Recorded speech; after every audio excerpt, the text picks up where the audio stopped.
El presidente del PAR y vicepresidente del Gobierno de Aragón, José Ángel Biel, ha iniciado este jueves el ciclo político-económico que organiza ESIC.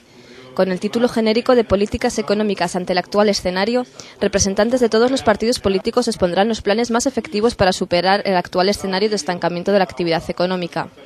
Durante su intervención, Biel ha desgranado cuestiones que preocupan a los aragoneses desde un planteamiento económico y político.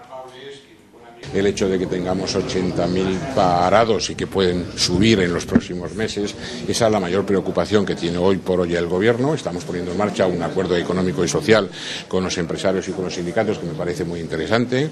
Estamos desarrollando también planes de apoyo a las empresas con base en Avalia de 120 millones de euros.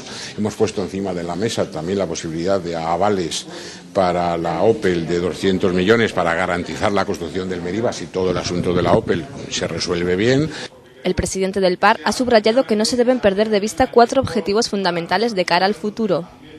De cara al futuro, 4 objetivos que yo creo que también tenemos que estudiar, que es, por ejemplo, el desarrollo de las energías renovables, seguir trabajando en materia de logística, todo el asunto de lo agroalimentario, sin olvidarme un sector económico trascendental que va a tener de cara al futuro todavía más trascendencia, que es el turismo.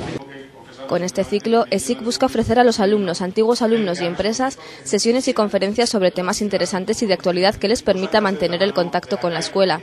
El siguiente encuentro será el 16 de abril con la presidenta del PP en Aragón, Luisa Fernanda Rudí.